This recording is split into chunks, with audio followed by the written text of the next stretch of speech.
Монголын эмэгтэйчүүдийн холбооны ерөнхийлөгч Оюун Гарал орон нутагт ажиллаж байна. Жил бүрийн 5 дугаар сарын 15-ны өдөр олон улсын гэр бүлийн өдөр тохиолдгоо.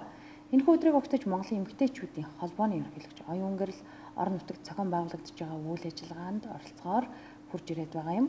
Тэрээр 3 өдрийн турш ажиллах бөгөөд өнөөдөр 9 бүлэг сумын 10 багийн 10 гэр бүлтэй уулзалтыг зохион байгуулсан. За мөн түүнчлэн анагаахын шинжлэх ухааны үндэсний их сургуулийн Говьалтай аймаг дахь анагаахын сургуулийн оюутнуудад хамгийн дулаахан газар лекцээ тавьж Монголын эмэгтэйчүүдийн холбооноос сүүлийн жилүүдэд зохион байгуулсан ажлуудаа тайлагнан мэдээлэл хүргэж санал бодлын сонслоо. Анагаахын шинжлэх ухааны сургууль дээр ирээд бас анагаахын шинжлэх ухааны оюутнуудаа хамгийн дулаахан газар гэдэг нэртэй лекц уншлаа. Тэгээд өчигдөрхөн бас жил бүрийн 5 дугаар сарын эхний 10 хоногт сувилагчдын баярын өдөр болдог. Тэгээд энд бол Баруун-Таван аймгийн эрүүл мэндийн салбарын боловсон хүчнийг хангадаг эмч сувилагч нар бэлтгэж байгаа ийм том боловсон хүчнийг бэлтэж байгаа маш том сургууль учраас бас сувилагчтай хүндэтгэл үзүүлээд анагаахын шинжлэх ухааны сургууль дээр ажиллаад дөнгөсөө гарч ирж байна. Нийгэмд гэр бүлийн хүчирхийлэл, хүүхд хамгааллын асуудал гэдэг бол маш тулгымдсан асуудлуудын нэг байгаад байдаг. Гэхдээ бид нар асуудлыг бол харахтаа гэр бүлийн гэхээсээ илүүтэй илүү төрийн бодлогын гэдэг талаас нь маш их анхаарат байдаг. Мэдээж бодлогын томоохон хууль эрх зүйн орчнуудын шинжилгүүд хийж байгаа хэдий ч гэсэн энэ асуудал бол нийгмийн суур асуудлуудын нэг.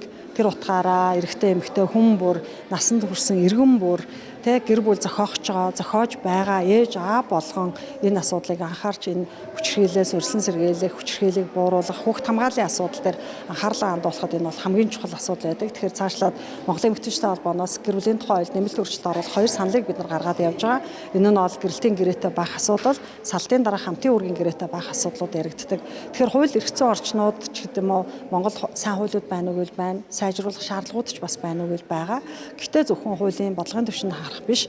Бид нар эргэн бүрийн үүрэг оролцоо, ёс суртахуун, хичээл зүтгэл, хамтын ажиллагаа, хариуцлага гэдэг энэ олон зүйлээс шалтгаалж энэ хүчирхийллийн асуудал, нийгмийн хамгааллын асуудал яригдах учраас урьдчилан сэргийлэх ажлууд дээр илүү анхаарч ажиллах ёстой гэж бодож бид нар энэ гэр бүл рүү чиглэсэн урьдчилан сэргийлэх ажлууд руу бол маш их ажлуудыг дандаа тогтмол зохион байгуулж хийдэг. Нэг нь энэ жил бүрийн 5 дугаар сарын 17-х дэлхийн гэр бүлийн өдрийг тохиолдуулсан хамгийн дулаахан газар гэдэг нэртэй уулзалт зөвлөгөөн соён гэрлийн ажлууд явагдах юм аа.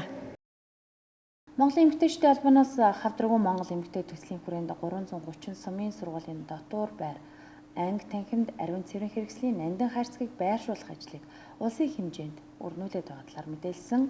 Ээж аав гэр бүлээсээ хол байдаг төдийгүй анхны тусламж буюу сандарсан твцсэн үед өсвөр насны охтууд маань сарын тэмдгийн анх удаа эрэхт үед нь хинт хаана хандхаа мэддэггүй.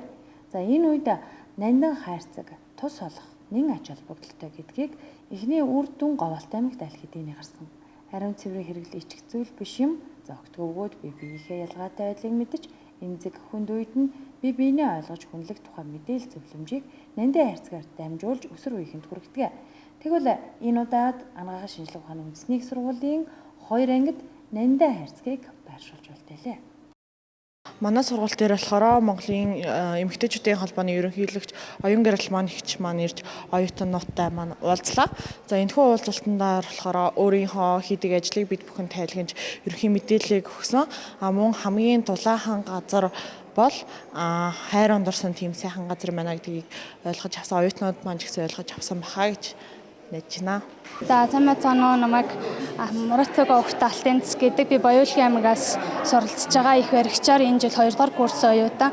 За тэгээ манай эмэгтэйчүүдийн холбооны ерөнхийлөгч маань биднэрт хамгийн дулаахан хайр хаана идэг вэ гэдэг лекц тавилаа. Тэгээд ер нь бол хамгийн дулаахан газар бол нэгэндээ маш сайн энерги харилцаа өгөх, нэгнийгээ итгэх нэгнийг одоо маш сайн урайлаад нэгэндээ хайр бэлэглэхийг маш сайн ойлгуулж хэллээ. Тэгээ нэгжлийнхаа тайланг биднэрт бас тайлбарлаж өглөө эндээ бас бааштай байна. Тэгээд лекц маань маш сайн амжилттай өндөрлөө.